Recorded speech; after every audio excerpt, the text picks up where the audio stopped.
عليكم ورحمة الله وبركاته. أعوذ بالله من الشيطان الرجيم.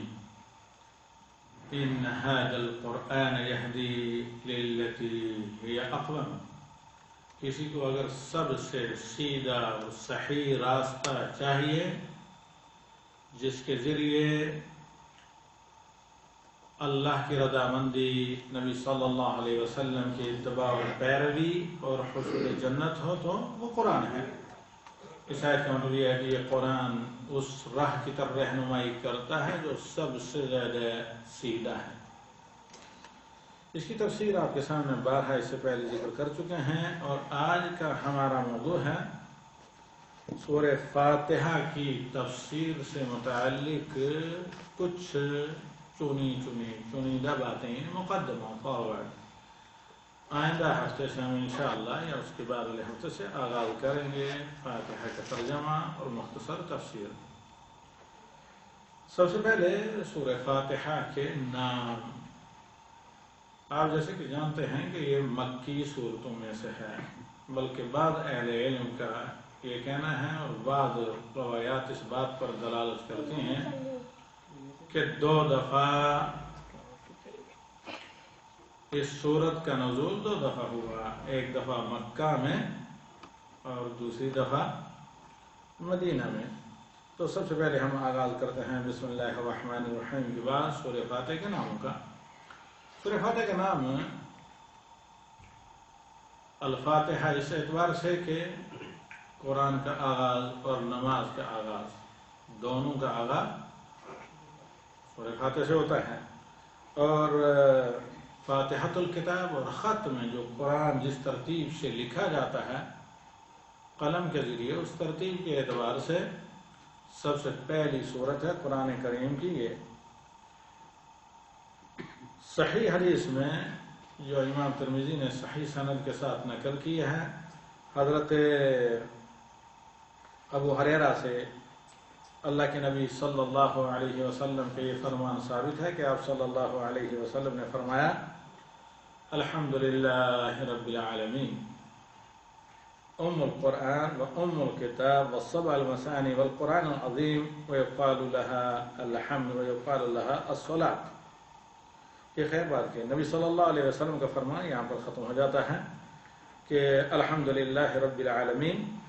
ام القرآن و ام الکتاب والسبع المثانی والقرآن العظیم،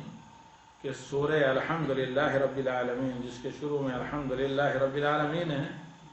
اس کا نام ام القرآن ہے اور ام الکتاب ہے، اور سبع المثانی یعنی سب سے اہم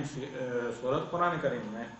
اور 7 بار بار پڑھی جانے والی آیت سبع المثانی اور قرآن عظیم، کیونکہ قرآن عظیم کا آغاز اسی سے ہوتا ہے۔ اور امام ابن کثیر رحمہ اللہ فرماتے ہیں یقال لها الحمد، اس سورت کا نام سورہ فاتحہ کا ایک الحمد بھی ہے، اور آپ کثرت سے اردو اور فارسی میں اسے استعمال کرتے ہیں الحمد یا الحمد شریف کے نام سے۔ بسم اللہ الرحمن الرحیم۔ میں عرض کر رہا تھا کہ آج کے ہم اس درس میں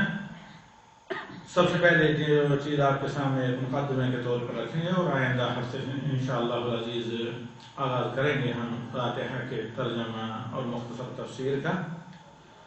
سورہ فاتحہ جس کہ میں عرض کیا تھا یہ مکی صورت ہے، اور بعض علم تفسیر کی روایات کے اعتبار سے ایک دفعہ مکہ میں نازل ہوئی، پھر بعد میں مدینہ میں نازل ہوئی۔ اس طرح کی روایات آگے آئیں گی آج کے درس میں انشاءاللہ العزیز۔ سب سے پہلے سورہ فاتحہ کے ناموں میں سے الفاتحہ ہے، یعنی قرآن کا قلمی طور پر لکھنے کا آغاز سورہ فاتحہ سے ہوتا ہے۔ اسی طرح یہ فاتحۃ الکتاب ہے، قرآن کریم کے شروع میں آئی ہے، اور فاتحۃ الصلاۃ بھی کہ نماز کا آغاز اس سے ہوتا ہے۔ آپ کہیں گے کہ دعائے ثنا تو وہ جو ہے مستحب ہے، سنت ہے، یعنی واجبات میں سے نہیں ہے دعائے ثنا پڑھنا۔ اگر کوئی آدمی عمدن بھی نماز کے شروع میں ثنا کو چھوڑ لے اور سیدھے اعوذ باللہ من الشیطان الرجیم بسم اللہ پڑھ کر فاتحہ کا آغاز کرے تو نماز صحیح ہے، کیونکہ نبی صلی اللہ علیہ وسلم سے سوال کرنے پر آپ نے بتایا کہ میں فاتحہ سے پہلے ثنا پڑھتا ہوں، استفتاح یا دعائے ثنا۔ کہ روایت میں حضرت ابو ہریرہ کی کہ اللہ کے نبی صلی اللہ علیہ وسلم سے سوال کیا گیا، میرے ماں باپ آپ پر فدا، آپ تکبیر تحریمہ کے بعد کچھ دیر خاموش رہتے ہیں تو کیا کرتے ہیں؟ تو اللہ کے نبی صلی اللہ علیہ وسلم نے پھر بتایا کہ میں ثنا پڑھتا ہوں، ورنہ حکم نہیں دیا۔ سنت کا مطلب یہ نہیں کہ آپ چھوڑیں یا کوئی چھوڑے، لیکن مقصد ہے احکام شرعی بتانا اور جاننا، تاکہ کوئی کسی پر غلط فتویٰ نہ لگائے۔ خیر، میں یہ عرض کر رہا تھا کہ فاتحۃ الکتاب اسے اس لیے کہا جاتا ہے کہ اس سے قرآن کا آغاز اور قرآن کی پہلی صورت ہے تحریری اعتبار سے، اسی طرح نماز کا آغاز بھی اسی سے ہوتا ہے، اور اسے جمہور اہل علم کے نزدیک ام الکتاب بھی کہا جاتا ہے۔ صحیح حدیث جسے امام ترمذی رحمہ اللہ نے روایت کیا حضرت ابو ہریرہ رضی اللہ تعالی عنہ سے کہ رسول صلی اللہ علیہ وسلم نے فرمایا الحمدللہ رب العالمین، الحمدللہ رب العالمین ام القرآن ہے، ام الکتاب ہے، اور سب المثانی ہے، اور قرآن العظیم ہے۔ یہ چند نام اللہ کے نبی صلی اللہ علیہ وسلم نے ایک ہی موقع پر امت کے سامنے رکھے۔ امام ابن کثیر رحمہ اللہ کہتے ہیں کہ اس صورت کو الحمد بھی کہا جاتا ہے، جیسے کہ میں نے عرض کیا کہ آپ بر صغیر کے لوگ، وسط ایشیا کے لوگ، حتیٰ کہ جن زبانوں میں چند زبانیں بولی جاتی ہیں، ترکی اور فارسی اور اردو یا ان سے متفرع زبانیں، اکثر جگہ الحمد شریف کے نام سے یاد کیا جاتا ہے یا الحمد۔ اسی طرح اس کا نام الصلاۃ بھی ہے، کیونکہ صلاۃ کے اہم ترین ارکان میں سے سورہ فاتحہ ہے کہ اللہ کے نبی صلی اللہ علیہ وسلم کا فرمان، بلکہ یہ بھی حدیث ابو ہریرہ رضی اللہ تعالی عنہ ہے کہ حدیث قدسی، راوی اس کے بھی حضرت ابو ہریرہ ہیں کہ اللہ کے نبی صلی اللہ علیہ وسلم نے فرمایا کہ اللہ تعالیٰ کہتا ہے، جس حدیث کو نبی صلی اللہ علیہ وسلم روایت کریں اللہ کی طرف سے تو اسے کیا کہا جاتا ہے؟ حدیث قدسی، کہ اللہ کہتا ہے قسمت الصلاۃ بینی و بین عبدی نصفین، میں نے نماز کو آدھی آدھی اپنے اور اپنے بندے کے درمیان میں نصف کر کے رکھا ہے۔ اس لیے کہا جاتا ہے کہ جب آپ کو اللہ تعالیٰ سے بات کرنی ہو تو دعائیں کریں، اور جب اللہ کی بات سننی ہو تو قرآن کی تلاوت کریں اور سنیں۔ کہ قسمت الصلاۃ بینی و بین عبدی نصفین، میں نے نماز کو اپنے اور بندے کے درمیان میں دو حصوں میں تقسیم کیا ہے۔ فَإِذَا قَالَ الْعَبْدُ الْحَمْدُ لِلَّهِ رَبِّ الْعَالَمِينَ قَالَ اللَّهُ حَمِدَنِي عَبْدِي، کہ جب بندہ یہ کہتا ہے کہ الحمدللہ رب العالمین، تمام قسم کی تعریفیں اللہ کے لیے ہیں، اللہ کے معنی مستحق عبادت اور محبوب ذات، نہ اللہ تعالیٰ کی اس محبت میں کوئی شریک ہو، نہ اللہ رب العالمین کے عبادت میں کوئی شریک، کہ الحمدللہ رب العالمین، جو تمام جہانوں کا خالق، مالک، پروردگار، حاجت روا اور مختلف شاہ ہے، انسانوں کا عالم، سمندروں کا عالم، فضاؤں کا، فرشتوں کا اور جنات کا، اس لیے لفظ عالمین کو جمع لایا گیا ہے۔ تو اللہ تعالیٰ کہتا ہے حمدنی عبدی، میرے بندے نے میری حمد و شکر ادا کیا، میری تعریف کی، آخر تک حدیث۔ فاتحہ کو صلاۃ نماز اس لیے کہا جاتا ہے کہ یہ جیسے امام ابن کثیر رحمہ اللہ نے لکھا ہے شرط ہے نماز میں،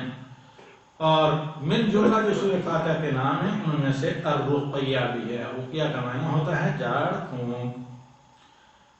ابو سعید خدری کی مشہور حدیث جو صحیح مسلم میں ہے کہ ایک زہریلے جانور کا ڈسا ہوا آدمی جو قریب المرگ تھا، تو حضرت ابو سعید خدری رضی اللہ تعالیٰ عنہ نے فاتحہ پڑھ کر لعاب بھی لگایا، دم کیا، تو اس آدمی کو شفا ملی۔ تو جب قصہ آ کر نبی صلی اللہ علیہ وسلم کو سامنے پیش کیا گیا تو آپ صلی اللہ علیہ وسلم نے فرمایا وَمَا يُدْرِيكَ أَنَّهَا رُقَيَّةٌ،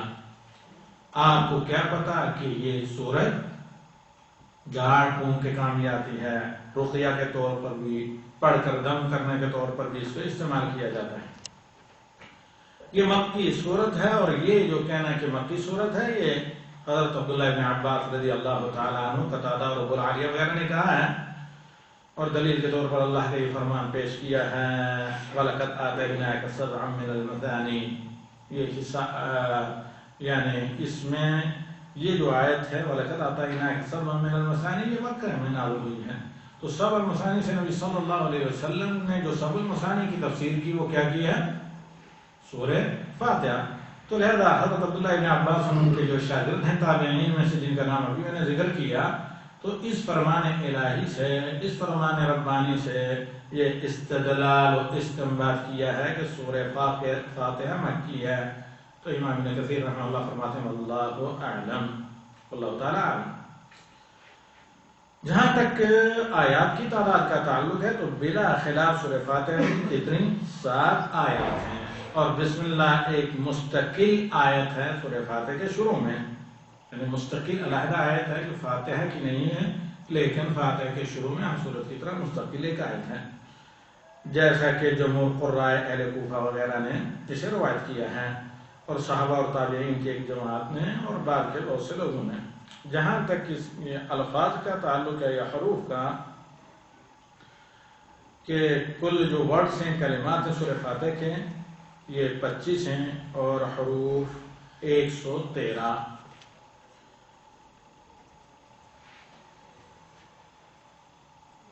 اب ام الکتاب اسے کیوں کہا جاتا ہے؟ اس کے سلسلے میں امام بخاری رحمہ اللہ نے کتاب تفسیر کے شروع میں بیان کیا ہے کہ یعنی ام الکتاب اس لیے کہا جاتا ہے کیونکہ قرآن کریم میں سب سے پہلے اسی کو لکھا جاتا ہے۔ اس کے بعد ہم اختصار کے ساتھ چند چیزیں آپ کی خدمت میں رکھتے ہیں، ان میں سے سورہ فاتحہ کی فضیلت، اور پھر بعد میں چند اور مسائل فاتحہ سے متعلق۔ ضرورت پڑی تو جب تفسیر ہم شروع کریں گے ترجمے کے ساتھ، وہاں پہلے لا کر آپ سوالات رکھیے، وہاں اس کی وضاحت ہم انشاءاللہ کریں گے۔ جہاں تک فضیلت کا تعلق ہے تو امام احمد بن حنبل رحمہ اللہ نے اپنے مسند میں حضرت ابو سعید المعلی رضی اللہ تعالی عنہ، ایک صحابی ہیں، ان سے روایت کیا ہے کہ میں نماز پڑھ رہا تھا، نماز کے دوران جب میں نماز میں کھڑا تھا تو نبی صلی اللہ علیہ وسلم نے کئی دفعہ مجھے پکارا، اور میں نے جواب نہیں دیا، نہ نماز توڑی، یہاں تک کہ میں نے اپنی نماز ختم کی۔ ختم کرنے کے بعد، سلام پھیرنے کے بعد نبی صلی اللہ علیہ وسلم کے پاس گیا، تو اب اللہ کے رسول صلی اللہ علیہ وسلم نے ان سے کہا ما منعک ان تأتینی، آخر کیا رکاوٹ تھی کہ تم نماز چھوڑ کر میرے پاس نہیں آئے؟ تو حضرت ابو سعید کہتے ہیں کہ میں نے کہا یا رسول اللہ انی کنت اصلی، میں تو نماز پڑھ رہا تھا۔ قال علم قل اللہ تعالی یا ایها الذین آمنوا استجیبوا للہ وللرسول اذا دعاکم لما یحییکم، کہ کیا اللہ یہ نہیں کہتا ہے کہ مومنو اللہ اور اس کے رسول کی مانو اور سنو جب وہ تمہیں کسی ایسی چیز کی دعوت دیں جس میں تمہاری زندگی ہو؟ پھر اس کے بعد اللہ کے نبی صلی اللہ علیہ وسلم نے کہا لا اعلمنک اعظم سورۃ فی القرآن قبل ان تخرج من المسجد، یاد دلانا مجھے تو مسجد سے نکلنے سے قبل میں تمہیں بتاؤں گا کہ قرآن کی سب سے عظیم سورت مرتبے اور مقام کے اعتبار سے کون سی ہے۔ حضرت ابو سعید ابن المعلی کہتے ہیں میرا ہاتھ پکڑے رکھا نبی صلی اللہ علیہ وسلم نے، اور جب آپ صلی اللہ علیہ وسلم نے مسجد سے باہر جانا چاہا تو میں نے کہا یا رسول اللہ آپ نے تو کہا تھا کہ مسجد میں سے نکلنے سے قبل ہی آپ مجھے قرآن کی سب سے عظیم سورت کے بارے میں بتائیں گے۔ تو اب اللہ کے نبی صلی اللہ علیہ وسلم نے کہا ہاں، تو کیا ہے؟ الحمدللہ رب العالمین، الحمدللہ رب العالمین، یعنی سورہ فاتحہ مرتبے کے اعتبار سے قرآن کی سب سے عظیم سورت ہے یہ۔ اور پھر اللہ کے نبی صلی اللہ علیہ وسلم نے مزید وضاحت کی یہ السبع المثانی والقرآن العظیم اوتیتہ، جس قرآن عظیم کا اللہ تعالیٰ نے قرآن میں ذکر کیا ہے وہ یہی سورہ فاتحہ ہے جو مجھے عطا کی گئی۔ یعنی مطلب یہ آ گیا حدیث میں وضاحت آئے گی کہ آپ صلی اللہ علیہ وسلم کے علاوہ اور کسی نبی کو اس طرح کا کلام اللہ تعالیٰ کی طرف سے نہیں ملا،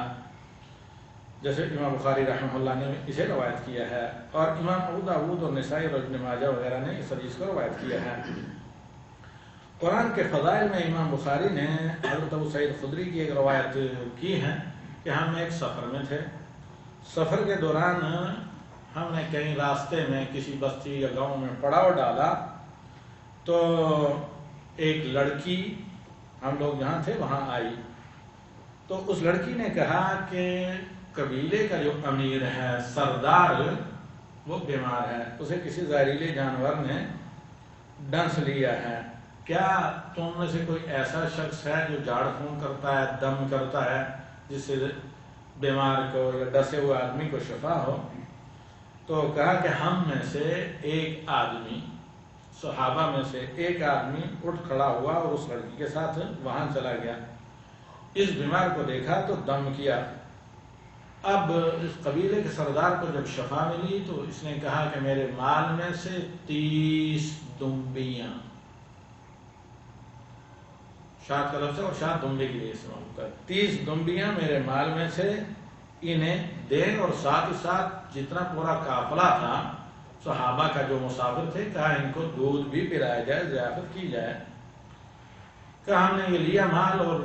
صحابہ نے آپس میں یہ طے کیا کہ کوئی کچھ نہ بولے، نہ کسی پر اعتراض کرے، نہ کچھ ہے اس سلسلے میں کوئی نہ بولے کیوں دم کیا، کیوں بکریاں لی، وغیرہ وغیرہ، یہاں تک کہ کہا ہم نبی صلی اللہ علیہ وسلم کے پاس جا کر پہنچیں اور مسئلہ رکھیں گے کہ ایسا ایسا واقعہ پیش ہوا، اور جس کے بعد ہمیں صحابہ میں سے ایک صحابی ہوئی ہیں حضرت ابو سعید خدری رضی اللہ تعالیٰ عنہ۔ خیر انہوں نے دم کیا، دم کرنے کے بعد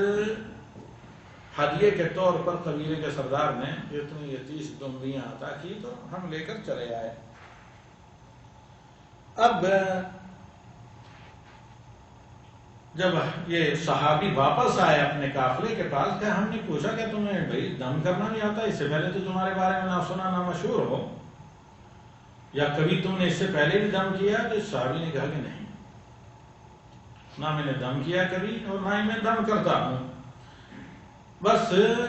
جو میں نے جو دم کیا ہے وہ سوائے سورہ فاتحہ کے کچھ نہیں، صرف سورہ فاتحہ کا میں نے دم کیا ہے۔ ایک مشہور مقرر ہیں عرب دنیا کے، پورے یعنی دوم امریکہ وغیرہ میں، یورپ میں، عرب دنیا میں کرتے ہیں۔ کچھ زمانے پہلے بڑا پروگرام تھا ان کا یہاں خلیج میں، ایک سعودیہ کے علاوہ ایک ملک کے وزارت اوقاف کی طرف سے، تو بڑی اچھی ان کی عربی میں تقریر ہوتی ہے مسجد بنیامہ میں۔ تو خیر انہوں نے کہا کہ ہمیشہ کے لیے اللہ تعالیٰ نے سورہ فاتحہ کو شفا بنایا ہے، لیکن یاد رکھیں شرط کے ساتھ۔ پہلی چیز کہ ایمان قوی ہو، دوسری چیز ہے کہ آپ سمجھ کر تدبر سے پڑھیں، اور تیسری معنی یا سب سے پہلی بات کہ تجربہ نہ کریں، یعنی ڈاؤٹ کے ساتھ نہ استعمال کریں، یہاں تجربہ کرتے ہیں ہو گیا نہ ہو گیا، یہ نہیں، پورے یقین کے ساتھ۔ انہوں نے کہا کہ اس میں کوئی شک نہیں کہ آدمی کو شفا ملے، پورے یقین بلا تجربہ سے، پورے بھروسے اور اعتماد اور ایمان و یقین کے ساتھ کہ اللہ تعالیٰ کے کلام میں، بلکہ اللہ کے کلام میں افضل ترین صورت ہے۔ آپ کے کسی بچے کو سر درد ہے اور خالی کو، یا بچے کو کسی کو بخار ہے، کچھ ہے، اس کی پیشانی پر دایاں ہاتھ رکھیں اور پورے یقین کے ساتھ تدبر سے سورہ فاتحہ پڑھ کر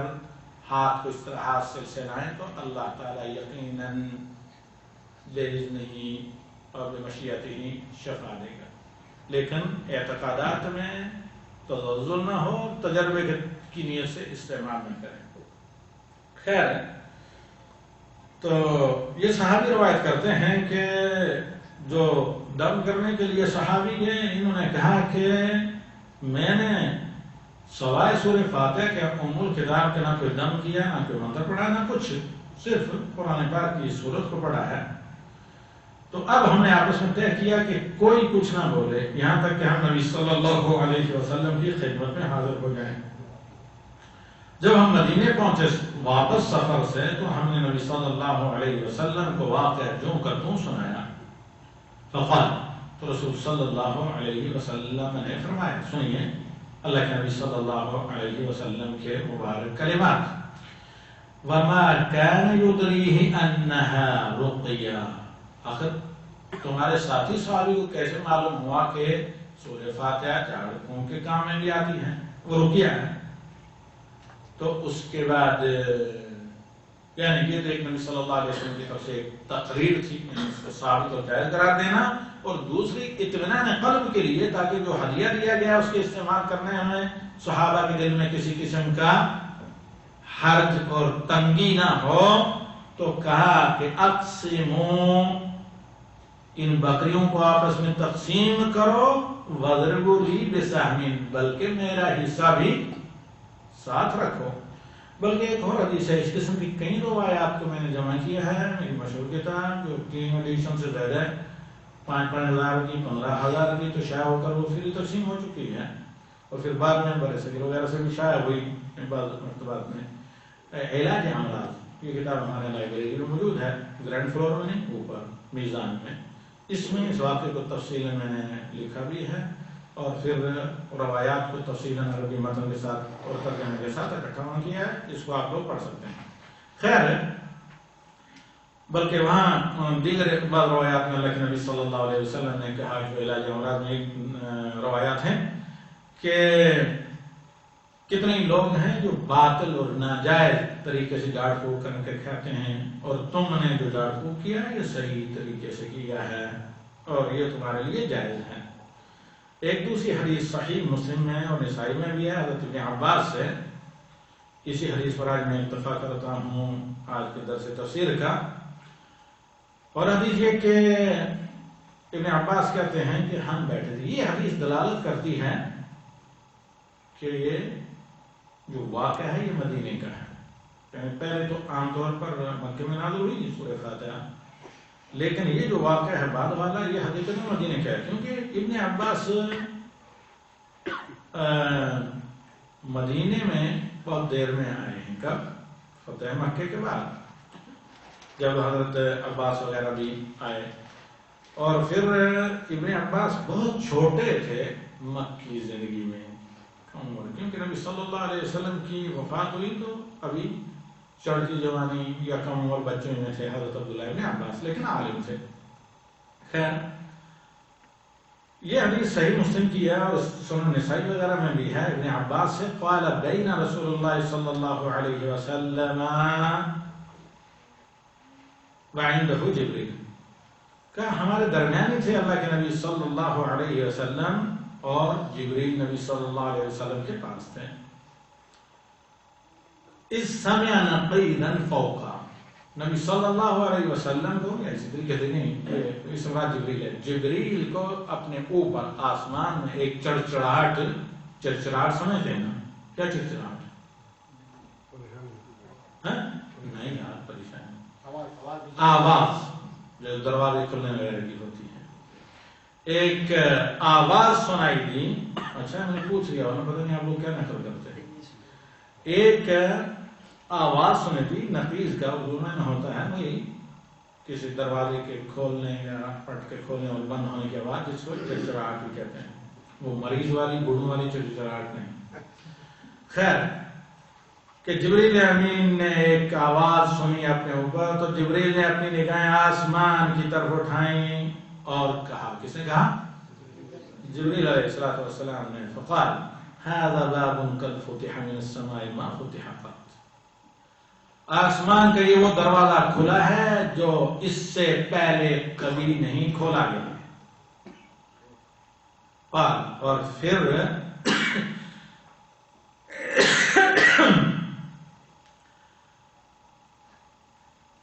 ابن عباس کہتے ہیں فنزل منہ ملک، اس دروازے سے ایک فرشتہ اترا، فاتى النبی صلی اللہ علیہ وسلم، یہ فرشتہ نبی صلی اللہ علیہ وسلم کے پاس آیا،